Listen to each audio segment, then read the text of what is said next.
যারা ব্রয়লার মুরগি খেতে পারেন না তারা যদি এইভাবে রান্না করেন একবারের জায়গায় 10 বার রান্না করে খাবেন, এটা আমি গ্যারান্টি দিয়ে বলতে পারি। এইভাবে রান্না করলে চিকেন চাপের মতনও মজা লাগে, আবার চিকেন কষার মতনও মজা লাগে, অনেক টেস্টি হয়। আর আপনারা এভাবে যদি চিকেনটা রান্না করেন তাহলে রুটি দিয়ে, পরোটা দিয়ে, ভাত দিয়ে, পোলাও দিয়ে সব কিছু দিয়েই খেতে পারবেন, অনেক কিন্তু মজার হয়। শুধু ভাত দিয়েই না, আপনারা চাইলে নান রুটি দিয়েও খেতে পারেন, একদম ওই রকমই টেস্ট আসে। তো বেশি বকবক করছি না, রেসিপিতে যাওয়া যাক। হ্যালো এভরিওয়ান, আসসালামু আলাইকুম। সবাই কেমন আছেন? আলহামদুলিল্লাহ, আল্লাহর রহমতে আমিও ভালো আছি। তো ফার্স্টে আমি চিকেনগুলো ধুয়ে নিয়েছি, একটা হাঁড়িতে নিয়ে নিয়েছি যেটাতে রান্না করব।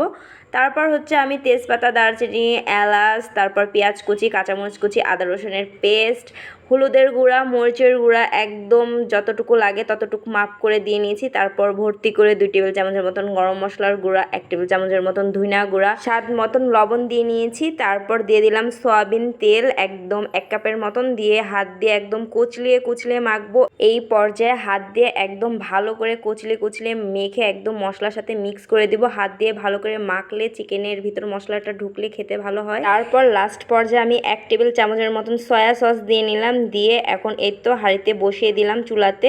তারপর আমি ঢেকে দিয়েছিলাম 5 মিনিটের মতন। দেখতেই পাচ্ছেন চিকেন দিয়ে অনেকটা পানি বার হয়েছে, আমি কিন্তু কোনো রকম পানি দিইনি, চিকেন দিয়ে পানি বার হয়েছে। এবার হচ্ছে আমি আবার ঢেকে দিলাম। এভাবে হচ্ছে আমি ঢেকে রান্না করে নিয়েছি 5 মিনিটের মতন, যাতে সিদ্ধ হয়ে যায় চিকেনটা। দেখতেই পাচ্ছেন পানিটা কতটা শুকিয়ে আসছে। এই পর্যায়ে আমি 10 মিনিটের মতন ভেজে নিয়েছি, একদম ভাজা করে নিয়েছি। নিচে যখন একদম পুড়ে যাচ্ছে সেই পর্যায়ে আমি 1 কাপের মতন পানি দিয়েছি, বেশি দিইনি। তারপর হচ্ছে স্বাদটাকে ব্যালেন্স করার জন্য 2 টেবিল চামচের মতন চিনি দিয়েছি, দিয়ে হালকা মিডিয়াম আছে আমি একটু জাল করে নেওয়ার পর হচ্ছে উপর দিয়ে পেঁয়াজ বেরেস্তা করে দিয়েছি, পেঁয়াজ ভেজে দিয়ে দিয়েছি উপর দিয়ে।